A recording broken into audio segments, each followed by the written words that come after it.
በወታደራዊ የፖለቲካ ተጽዕኖ ተቋቁሞ ያለው ዛሬ ራሽያ በጉልበት ነው የተቋቋመው በሳይንስ ነው የተቋቋመው ጀርመኖች ከሁለተኛው የዓለም ጦርነት መደቆስ ተርፈው እንደገና የተሻለ ሀገር መሆን የቻሉት የተሻለ ማሰብ የሚችል አምሮ ስለነበራቸው ይሄንን ማነሳላችሁ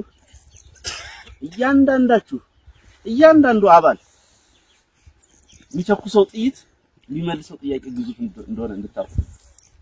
አንዳንዴም መስዋዕትነት የከፈሉ ወንድሞቻችን እያሰባችሁ ልትከፉ ትችላላችሁ ይሄ ትግል የወደቀው ለና እናንተ ትክሻ ላይ ነው እንደውነቱ ቢሆን ግን የአማራ ህዝብ ካለው ቁጥር ካለው ኢኮኖሚ ካለው ልምድ ካለው የኤሊት ብዛት ለና እናንተ ዛሬ ወይ ቁጭ ብለን ሊደርሽፍ ምንማርበት ወይ ደግሞ ትምህርት ቤት የምንገኝበት ዘመን ነበር ወይ ፋብሪካ ውስጥ የምንገኝበት ዘመን ነበር ወይ ሌላ ዘመን ላይ ነበር መገኘት የነበረበት ነገር ግን አልሆነም በተለይ ከኛ ቀደም ያለው ኤሊት በብዙ ምክንያት አስበልቶን አሳልፎ ሰጥቶን አጠቃላይ አማራውን ድብታ ውስጥ ከቶት ነው ያለፈው ከዛ ቀጥሎ ከፍተኛ ችግር ውስጥ የገባንበት የጣሊያን የቅኝ ግዛት ዘመን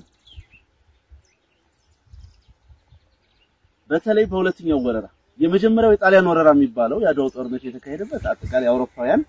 አፍሪካን ለመቀራመት በርሊን ኮንፈረንስ የሚባለውን የበርሊን ጉባኤ አድርገው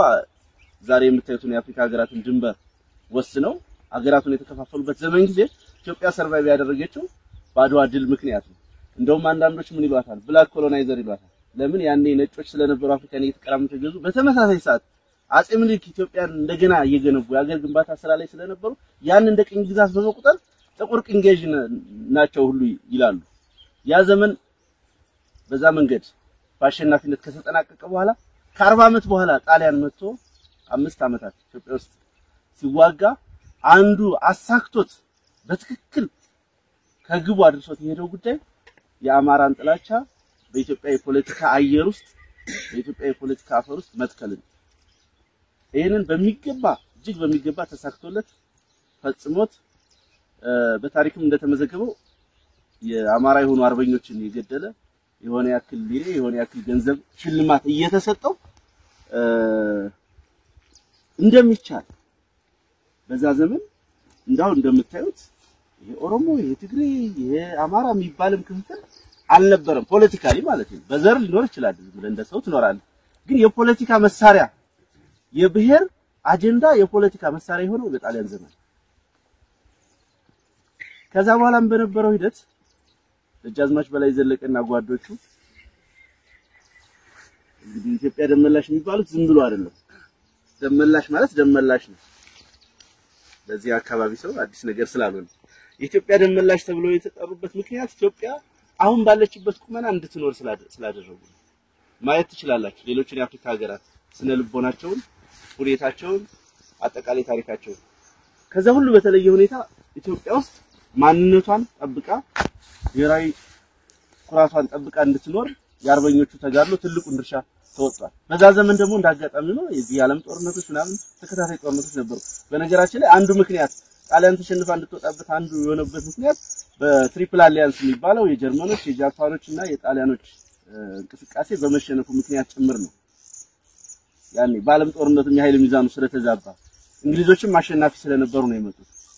ከዛ ቀጥሎ ጃንሆይን ይዘው የመጡት እንግሊዞች እና ጀነራል እንጌት ኢትዮጵያን በእጃዙር ቅኝ አገዛዝ ለመያዝ ከፍተኛ ጥረት አድርገዋል በሞግዚትነት ለመያዝ እንግዲህ ቅኝ መግዛት ማለት ነሰርሊ ወይም የግዴታ እንደው እዚህ ሆኖ የቀበሌ አስተዳዳሪ ወይ ወረዳ አስተዳዳሪ ይሆናል ማለት አይደለም ፖሊሲ ሜከሮች እነሱ ይሆናሉ የውጭ ግንኙነቶች በእነሱ በኩል ይደረጋሉ ማንኛውም ህጎች ከነሱ አንፃር ይወጣሉ ወይም የነሱን ፖሊሲ የነሱን ፍልስፍና ያሰፍሩባል ያ ነው ቅኝ ግዛት ያንተን ማንነት ይቀሙሃል ማለት ነው ያለ ማድረግ ከፍተኛ ጥረት ተደርጓል በነገራችን ላይ በታሪክ ብዙ የማይነገር ለ10 ዓመታት ያክል እንግሊዞች ኤርትራን በሞግዚትነት ይዘው ቆይተዋል አይደል ጣሊያን ከወጣች በኋላ ልክ እንደዛ ኢትዮጵያን በሞግዚትነት ለመያዝ ከፍተኛ ርብርብ ተደርጎ ነበር በጊዜው የነበሩ ፖለቲከኞች በጣም ስማቸው በደርግ ባደረገው እንቅስቃሴ ምክንያት በበጎ የማይነሳ ከባድ ሚዛን ፖለቲከኞች በሰሩት ስራ በተለይ ጃንሆይ እና ሩዝቬልትን ግብጽ አሌክሳንድሪያ አግኝተው ስራ ከሰሩ በኋላ እንግሊዝ ጄኔራሎችን ማስወጣት ተቻለ ኢትዮጵያ በሁለት እግሯ ቆመች ከዛ በኋላ ኃይለ ሥላሴ ያደረጉት ምንድነው ትምህርት ላይ መስራት ነበር ምን ተሸወዱ አብዛኛው ለትምህርት ይላክ የነበረው ውጭ ሀገር ነው አብዛኛው ይሰጥ የነበረው የትምህርት ፖሊሲ የምዕራባውያን ፖሊሲ ነው የኢትዮጵያን ዊዝደም ሙሉ በሙሉ ያላካተተ ወይም ምንም አይነት መስተዋድራዊ ሽግግር ያላደረገ ሂደት ተከናወነ ከዛ በኋላ እንግዲህ በጥራዝ ነጠቅነት የአብዮት ዘመን የሚባል መጣ የብሔር ጥያቄ የመገንጠል ጥያቄ የነጻነት ጥያቄ ከዚህ ጋር የማን እንቅስቃሴ ተገጣጠመ የኦነግ እንቅስቃሴ የህዋት እንቅስቃሴ የሃፓ እንቅስቃሴ የመኢሶን ሌሎች እንቅስቃሴዎች መጡ እነኚህ እንቅስቃሴዎች ሲመጡ አንደኛው ጉድለታቸው የነበረው ከአማራ አንፃር ኢትዮጵያ ውስጥ ካፒታል በሌለበት ፋብሪካ በሌለበት ፋይናንስ በሌለበት ጸረ ካፒታሊዝም ትግል እናደርጋለን ብሎ ተነሱ ጸረ ፊውዳሊዝም ትግል እናደርጋለን ብሎ ተነሱ የላባደሮች ትግል ብሎ ተነሱ ያ ትግል የሰራው ወይ ሩሲያ ነው ወይ ፈረንሳይ ነው ወይ እንግሊዝ ነው ወይ የሆነ ሀገር ነው ያደገ የበለጸገ ሀገር የኛ ሀገር እዛ ሁኔታ ውስጥ አልነበረም አንድ ሁለተኛ ከፍተኛ የሆነ ማህበራዊ መስተጋብር ያለው እምነት ትልቅ ቦታ የሚሰጥበት ሀገር ነው የሀገር የራሱ ታሪክ ያለው ከዚህ ታሪኩ ጋር የማይመጥን የፖለቲካ ፍልስፍና ይዘው መጡ ስለዚህ ያን ካፒታሊስት ታርጌት እናረጋለን ያን ፊውዳል ታርጌት እናረጋለን ብለው ማንን ነው ኢላማ ያደረጉት አማራው መሬት ላራሹ የሚባል አዋጅ መጣ ትርፍ ቤት ለመንግስት ይወረሳል ቢባል ነው በሁለቱም ሂደቶች አማራው ከፍተኛ ቅርቃር ውስጥ እንዲገባ ከፍተኛ የህልውና አደጋ ውስጥ እንዲገባ ተደረገ ዘመኑ የሶሻሊዝም ዘመን ስለነበረ አየሩን የሞላው ሶሻሊዝም የሚባል ቋንቋ ስለነበረ ስርዓቱን ገርስሶ ስልጣን ላይ የወጣው ደርግ በርግጥ የሌሎችን ትግል ተጠቅሞ ነው ራሱ ሶሻሊስት ለመሆን የበለጠ ሶሻሊስት ለመሆን ነበር ፉክክሩ ሁሉም በጊዜው የነበሩ የፖለቲካ ኃይሎች የታጠቀውም ያልታጠቀውም ፉክክራቸው የተሻለ ሶሻሊስት ለመሆን ስለነበረ የተሻለ አማራን ጨቋኝ በመሆን ነው ታሪካቸውን ያጠናቀቁት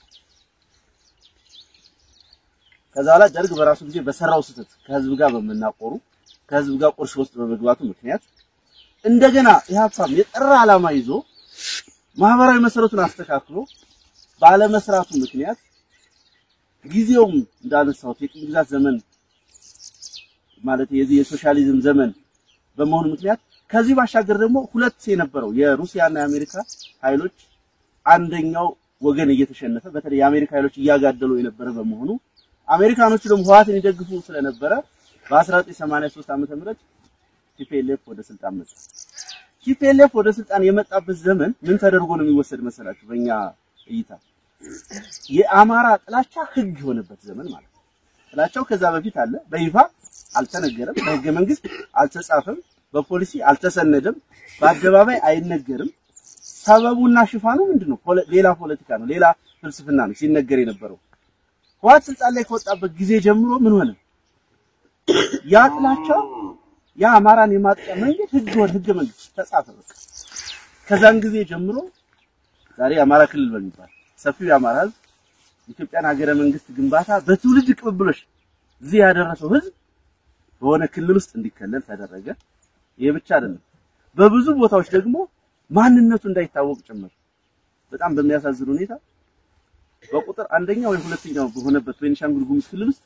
አማራ የሚለው ቃል በህገ መንግስቱ አይታወቅም ኦሮሚያ ውስጥ አይታወቅም ነገር ግን በርካታ ሚሊዮን አማራ ኦሮሚያ ውስጥ ይኖራል ደቡብ ውስጥ ይኖራል ኢቭን የፌደራል ህገ መንግስቱም አይከለክልም ይሄንን የፌደራል ህገ መንግስቱ ምንድነው የሚለው የትኛውም ብሔር ብሔረሰብና ህዝብ በክልልም ሆነ በፌደራል ደረጃ ውክልና የማግኘት መብት አለው ይላል ያንን መብትም ጭምር የሚነፍግ ተደረገ በዚህ ሂደት ውስጥ እነ ፕሮፌሰር አስራት ከሞከሩት እነሱም በነገራችን ላይ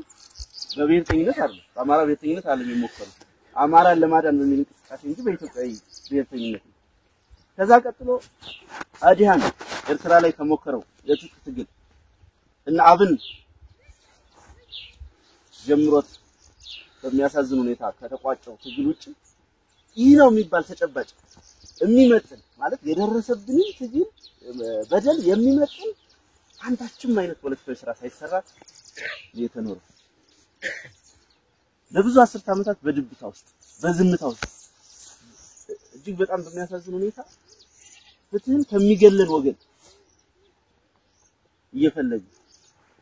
እኛን ለመጨቆን ከተዘጋጀ ህግና ፖሊሲ ፍትህን እየለመን ለዘመናት ኖር እንግዲህ በታሪክ አጋጣሚ የሰሜኑ ጦርነት ሲነሳ አጠቃላይ የሰውን ስነ ልቦና መሳሪያ የመታጠቅ ሌሎች ነገሮች የመንቀሳቀስ አጋጣሚዎች ነበሩ በዛ ዘመን ነው እንግዲህ አርበኛ ዘመነ ካሴ እኔና ሌሎች ጥቂት ጓዶች ነን የአማራ ህዝብ ኃይል ብለን የመጀመሪያውን እርሾ አይሚን ፋኖ የሚባል አለ ኦሬዲ የታወቀ ነው በዘመናት አባቶቻችን ታሪክ ጀምሮ የነበረ ነው ነገር ግን ፋኖን የፖለቲካ ኃይል ለማድረግ የመጀመሪያውን ውሳኔ ወስነን የሞከርነው ነገር ዛሬ ይሄንን ነገር ወልዷል በቅጥልጥሎሽ እንደው ማታውቁም ስላላችሁ ጥቂት እንትን ለማለት ያክል 2013 ነሐሴ 6 ነው ፍኖተ ሰላም ላይ የአማራ ህዝብ ኃይል ብለን የመሰረትንበት ዓላማ በጊዜ ህወሓት በበርካታ የአማራ ክልል ቀጠና ተቆጣጥሮ ይሰራ ወረራ አድርጎ ስለነበር አንድ እሱን ለመከላከል ነው ሁለተኛ ቀጥሎ ታርጌት የሚደረገው አማራ እንደሆነ ያን ጊዜ ተረድተን ስለነበረ ለዛ አርሾ የሚሆን አደረጃጀት መፍጠር አለብን ብለን ነው በብዙ ጣውረድ ሂደት ያው መፍረስ መሰራት የትኛው የትግል ድርጅት እንደሚገጥመው ብዙ መሰናክሎች ታለፉ የሆነው ነው የ2015 የሐምሌ ጦርነት ፈነዳ ማለት ነው ይሄንን ሁሉ ማነሳላችሁ አንድ ነገር ለማለት ይቻላል ይሄ ትውልድ እኔና እናንተ የተሸከምነው መሳሪያ ይሄንን የ80 ዓመት የ100 ዓመት የብዙ ዓመታት ጥያቄ የሚመልስ መሆኑን እንድትረዱ ለዛ ነው ጽናት የሚያስፈልገን ለዛ ነው ትትና ቅንነት የሚያስፈልገን መዋደድ የሚያስፈልገን ወንድሞቻችን በየቦታው የወደቁትን ለዚህ ቅዱስ ዓላማ እንደሆነ እንድታውቁት በታሪክ ወደፊት በጣም የሚወሳ አንዳንድ የታሪክ ደስ ስንሆን ለኛ የማይገባን ለሶስተኛው ግንፍ በደም የሚታወቃል በተደጋጋሚ ሲነገር በዚህ ቀጠናም በሌላውም የነበረው የአርበኞችም ሌላውም ታሪክ እንዲሁ የተጀመረ እንዲሁ እንደኔና እንደናንተ ባለ ግንኙነት የተጀመረ እንደሆነ መታወቅ አለበት ስለዚህ በጣም ግዙፍ ተልኮ ግዙፍ ዓላማ መሸከማችንን ያፋም መዘንጋት የለባችሁ ሁለተኛ የነበረው ከዚህ በፊት ያሳለፍነው ነገር አማራው የገጠሙትን ፈተናዎች ደጋግሜ እናጽኖ ሰጥቼ ያነሳሁበት ምክንያት ጦርነቱን የምናጠናቀቀው እዚህ በየሰፈራችን የመጣው መከላከያ በማሸነፍ ብቻ እንዳልሆነ እንድታውቁት እንጂ የትውልድ ቅብብሎሽን የሚጠይቅ በርካታ ዓመታትን ትግል የሚጠይቅ በዋናነት አስተሳሰብን ማሸነፍ ላይ መሰረት ያደረገ ትግል አሁን ጠመንጃ ይዞ በየሰፈራችን ያለው መከላከያ ተልኮ ምን መሰላችሁ ያንን ጸረ አማራ ትርክት ለማስፈጸም ጉልበት ሆኖ ነው የሚያገለግለው መከላከያውን በማሸነፍ ወራሪውን ሰራዊት በማሸነፍ ያን ጉልበት ነው የምንሰብረው ከዛ በኋላ ደግሞ ያን አስተሳሰብ የማሸነፍ ትርክቱን የመቀየር ወደ ሐቀኛ ትርክት የማምጣት ግዴታ አለብን ለዛ በጣም ብዙ ስራ ይጠበቅብናል ስለዚህ አባ ኮስተር ብርጌድ ዝም ብሎ አባ ኮስተር የሚባል የሆነ ሻለቃ ወይ የሆነ ብርጌድ ሳይሆን ይሄንን ግዙፍ ተልኮ ይሄንን ግዙፍ ዓላማ የተሸከመ መሆኑን ማወቅ አለባችሁ እኛው ስራችን የሚሆነው የፖለቲካ ስራ ነው የትጥቅ ትግል ሶስት ቁልፍ ነገሮች የሚባሉት ፖለቲካ ኢንተለጀንስ ሚሊተሪ አሁን ደግሞ ዲፕሎማሲን ጭምር በተለይ ስናድግ ማለት የፖለቲካ ስራ ሲባል አንዳንዶች እንደሚያወሩት ሰራዊት እኮ ፖለቲከኛ ሆነ ምናምን ሲሉ ሰማለሁ አሉባልታና ፖለቲካ የተለያዩ ነገሮች ናቸው ፖለቲካ ማለት የምትታገልለትን ዓላማ ማወቅ ለምትታገልለት ዓላማ ስኬት እንዴት እንደምትደራጅ መገንዘብ እንዴት ህዝብ እንደምታደራጅ መስራት የመጨረሻ ግቤ ምንድነው አሸነፍኩ ምለው መቼ ነው ጠላቴ ማን ነው ወዳጄ ማን ነው የሚሉትን ወሳኝ ጉዳዮች በነገራችን ላይ ይሄ ትግል ፖለቲካ መር የትጥቅ ትግል ነው የሚባለው ፖለቲካ መር የትጥቅ ትግል ወይም ደግሞ የፖለቲካዊ ዓላማ ያለው የትጥቅ ትግል ለዛ ነው በእኔና በእናንተ መካከል በከበደና ባየለ መካከል እርስ በርሳችሁ አንድ አይነት ተልኮ ነገር ግን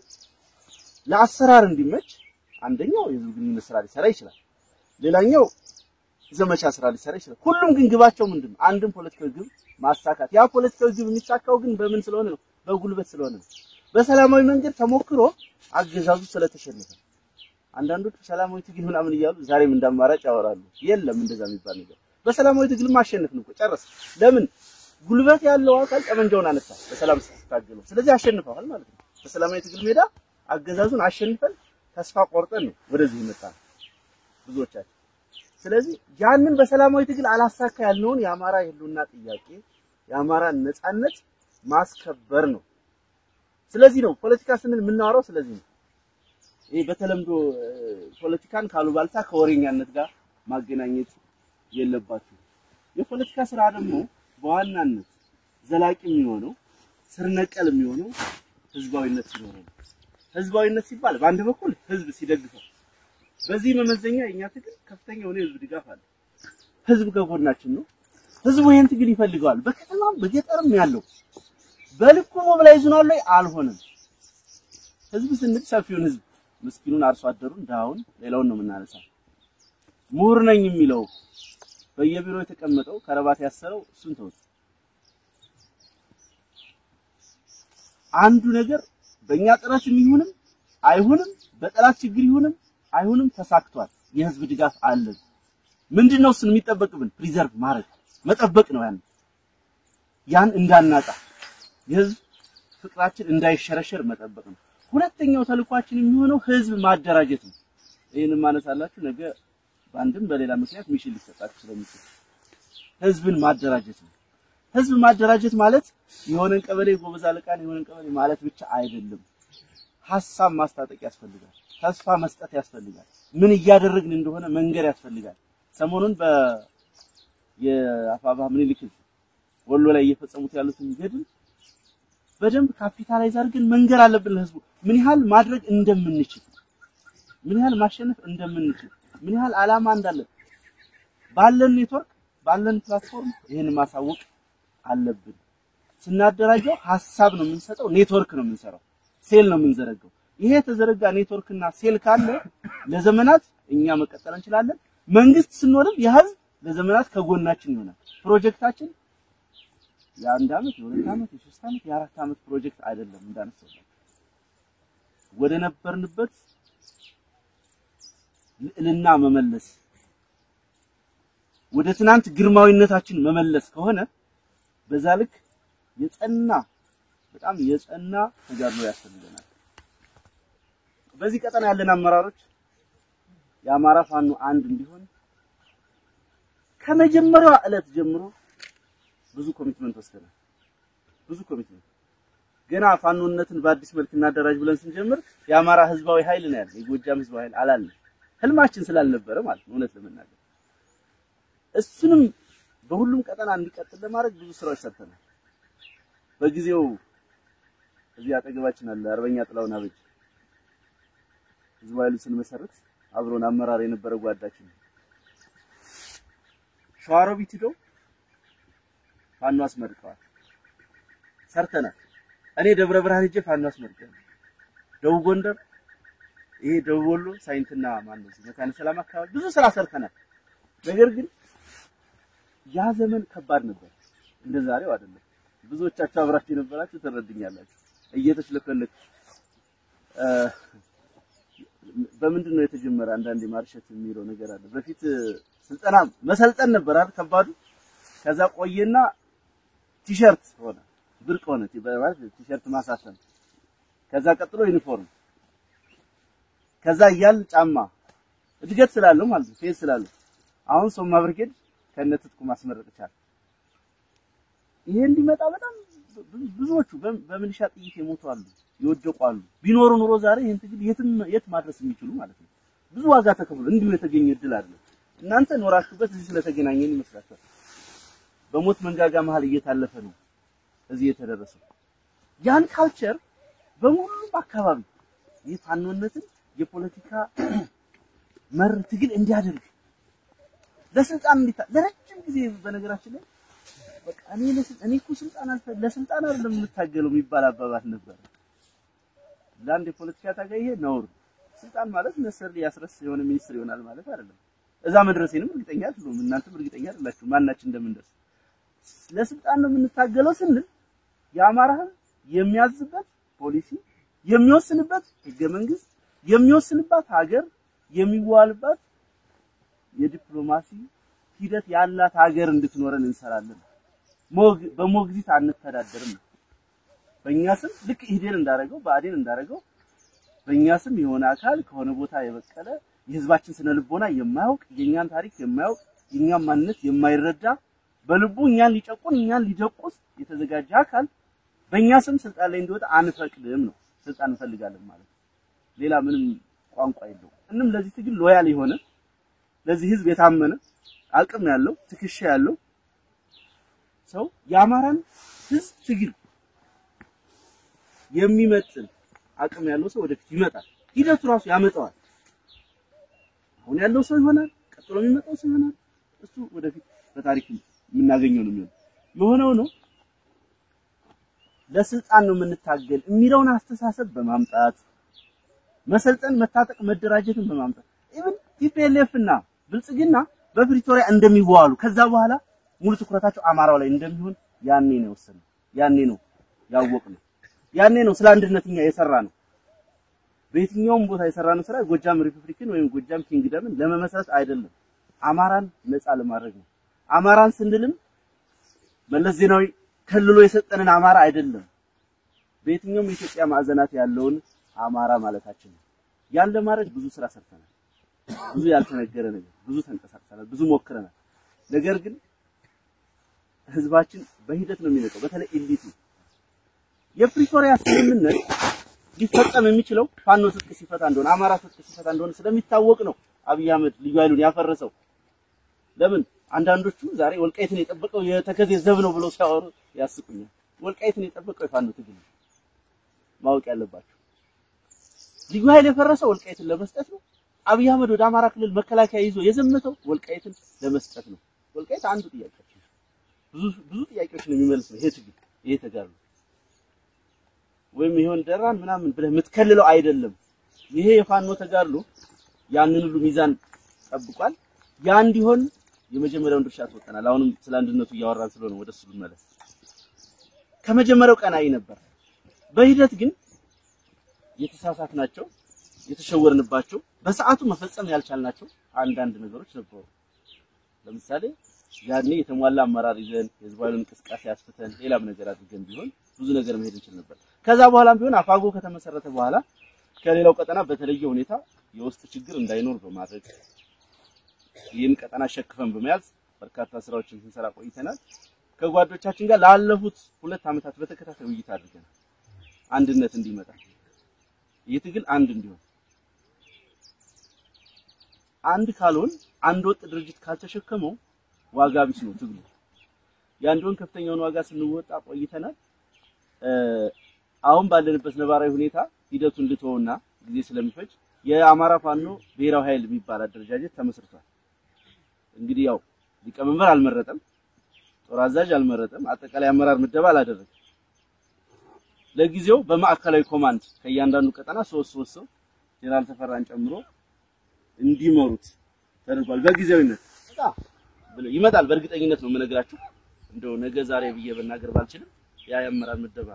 ይደረጋል። እሱን እናጠናክራለን። ብዙ ምክንያቶች አሉት። በነገራችን ላይ በአንድ በኩል ብልጽግና ገንዘብ በጅቶ ይሰራል በመቶ ሚሊዮኖች። በቅርብ ጊዜ በነበረው አብይ ጀነራሎቹ ይዞ ባደረገው ውይይት እንደ ትልቅ ስኬት የተቆጠረው የፋኖ አደረጃጀት አንድ እንዳይሆን አሳክተናል ብሎ በኩራት ነው የተናገረው። ይሄ ለፕሮፓጋንዳ የምነግራችሁ አይደለም፣ እውነተኛ ነገር ነው የምነግራችሁ። ስራ ይሰሩበታል። ጠላት ከፍተኛ ስራ ይሰራል። እንግዲህ ያው እንዳነሳሁት ትግሉ ጠመንጃ መተኮስ ብቻ አይደለም፣ ማሰብን ይጠይቃል፣ ማደራጀትን ይጠይቃል፣ የውጭ ግንኙነት መፍጠርን ይጠይቃል፣ ብዙ ነገሮችን ይጠይቃል። ነገን አስበህ ራስ መግዛትን ይጠይቃል። ህመማችን ችለን አንድ ለማድረግ ከፍተኛ ስራ እየሰራን ነው ያለነው። ህዝቡም ሰራዊቱም በውጭ ያለውም በውስጥ ያለውም ከዚህ በኋላ የሚታገሰን አይመስለኝም። የመጨረሻውን እድል የተሰጠን ይመስለኛል። አንዳንድ ዲቴል ማልነግራችሁ በግለሰቦች ችግር በግለሰቦች ፍላጎት የተሰናከሉብን ፕሮጀክቶች አሉ። ከዚህ የሚያስቆጩ ባለፈው አመትም የነበረ ቅርብ ጊዜም የነበረ አሁን ቅርብ ጊዜ በአንድ ግለሰብ እንግዲህ ብዙ ነገሮች የግለሰቦች ፍላጎትና ሐሳቦች እንደሚለውጡት ሁሉ የአንድ ግለሰብ ፍላጎትና ኢጎ ደግሞ ብዙ ነገር ያበላሻል። እንዲህ አይነት ነገሮች አሉ። ሌላው ከፍተኛ የሆኑ ጣልቃ ገቦች አሉ፣ ኢንተረስት ግሩፖች አሉ። የሉም እነሱ ትግል ሞክረው ፌል አድርገው በሱዳን አድርገው ተሰደው የሆነ ቦታ ናቸው። ወይ ደግሞ በጊዜው መስዋዕትነት መክፈል ስላልፈለጉ ትግሉን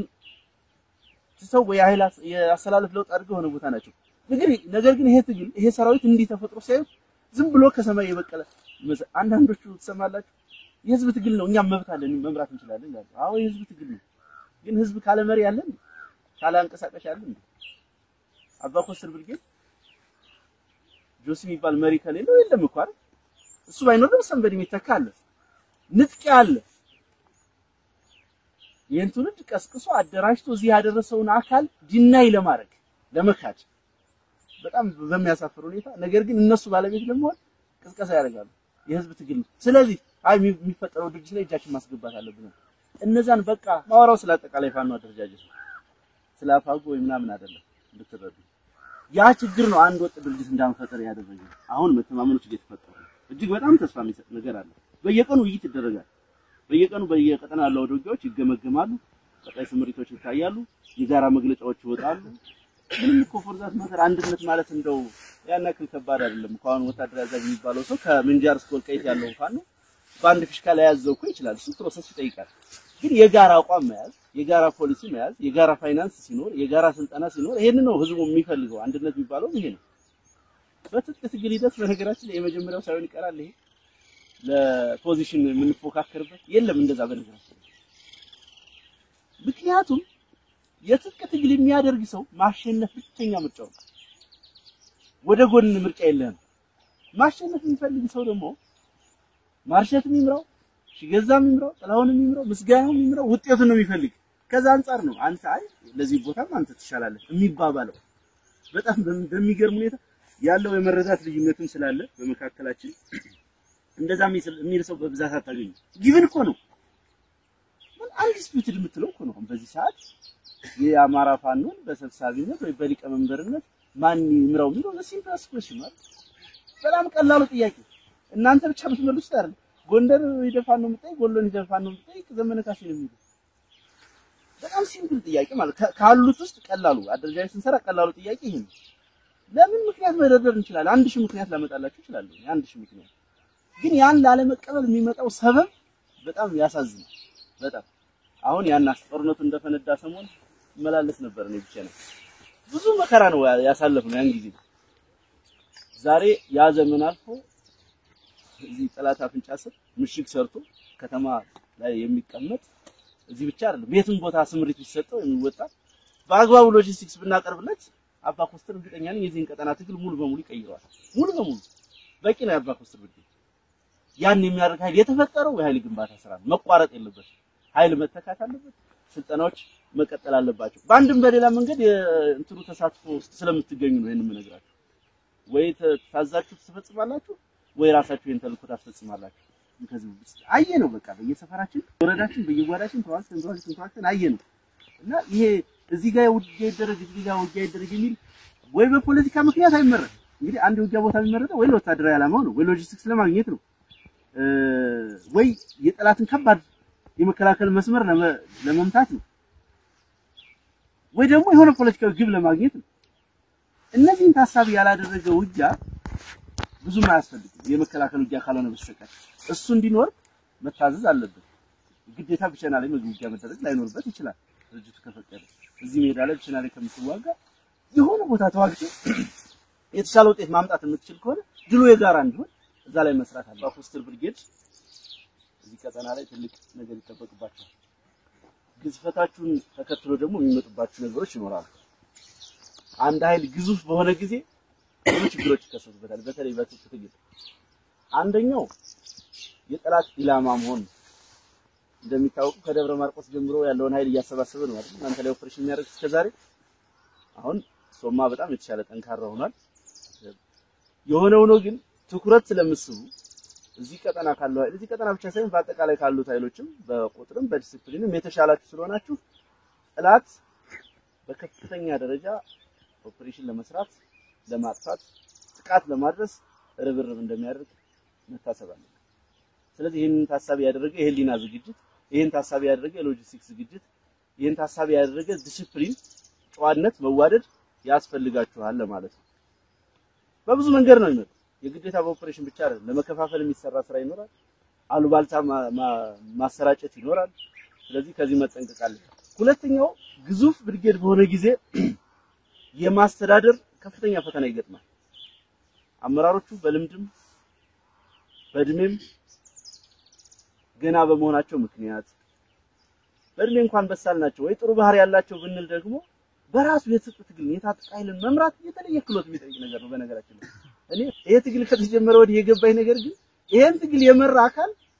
መንግስቱ ነው ምንም እንደማይቸገር ነው። ምክንያቱም ቀውስ ነው የምትመራው፣ ቀውስ ነው። ይሞታል፣ ይቆስላል፣ በየቀኑ ችግር አለ። የታጠቀ ኃይል ነው በፈለገው ሰዓት የፈለገው ማድረግ የሚችል። ጠላት ደግሞ የቴክኖሎጂ ብልጫ አለው፣ የመሳሪያ ብልጫ አለው፣ የፕሮፓጋንዳ ብልጫ አለው፣ የሰው ኃይል ብልጫ አለው። ያንን ነገርም ተቋቁመህ በቂ የገቢ ምንጭ ሳይኖር በጣም እኮ የሚደንቅ እኮ ነው። ሌሎች